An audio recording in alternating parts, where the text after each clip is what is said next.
very difficult to follow some of those speeches, so I'll try and be relatively brief.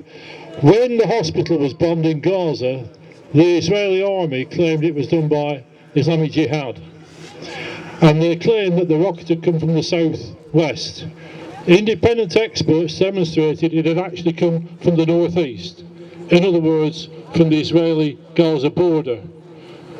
When they bombed the ambulances this week, the Israeli army didn't even make a pretense. They didn't even pretend it might be somebody else. They owned it. They said, yes, we did it, and we are going to kill civilians because we can claim, with no evidence of course, we can claim that Hamas have got military bases nearby or whatever.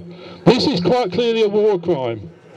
Clearly a war crime against every rule of law that's been in existence since 1945. Why do the Israeli army, and I'm not going to call them a defence force because that's clearly a lie in itself, why does the Israeli army feel that they can not only bomb civilians, but they can do it with impunity? They can do that because they have the backing of the United States and of Great Britain. They feel they have the support, and whatever happens, whatever they do, that support will continue.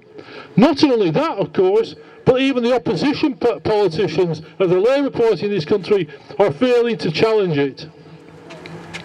Britain and America are actively involved in the Middle East, and I don't know if you know this, you probably don't, but you certainly know that America's got 2 aircraft carriers now in the Eastern Mediterranean.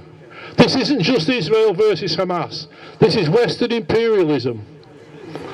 Britain has got special forces in the Middle East helping the Israeli army now. Most people don't know that because the government has put a D notice on that information. In other words, editors of newspapers that publish that information stand in danger of being arrested. There's only one newspaper in Britain that has broken that D notice, and some of you have probably seen it around today. We must demand not only that we stop supplying arms, but that British special forces are pulled out of the Middle East now. Yes. It is an absolute disgrace that British soldiers are fighting a war that is thousands of miles away on behalf of corporations and oil companies, as they did in Iraq, but without the British people knowing. In Iraq, at least, there was a public debate about committing British forces. We had the chance to mobilise and protest. Now, it's not even being said. That's an absolute disgrace. And I'm glad we had someone from the Green Party earlier. I wonder if they could have a word with Caroline Lucas, because I think it would be really useful if Caroline Lucas, the Green MP, would raise this in the House of Commons, where you can do it legally under parliamentary privilege. We need Caroline Lucas to expose the fact that British troops. So what do we need? We need all the things that Bilal has talked about. We need to get to the council. We need more people committing themselves. Can I just say it's very good to see, as I have on some of the WhatsApp groups, that the trade unions are now beginning to pass motions. Because Keir Starmer might ban discussion of Palestine in the Labour Party, he can't ban it in the trade unions. It must be raised in every trade union, teachers, health workers and the rest. And we need to raise the boycott, disinvestment and sanctions campaign.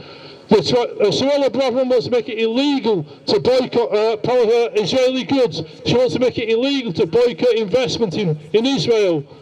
We all say the boycott, disinvestment and sanctions campaign, the effect it had in South Africa during apartheid there, must be used and must be ramped up. The Israelis do not like this. They do not like the fact that companies won't invest. We have to embarrass every company that's invested in Israel to pull out now.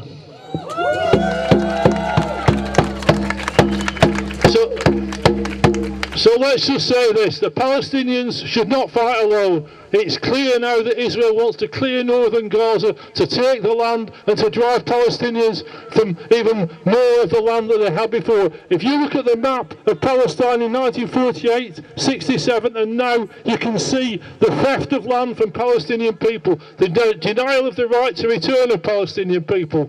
Yes, we want a ceasefire now, but we also want justice for the Palestinian people, equal rights, the right to own property, the right to own land.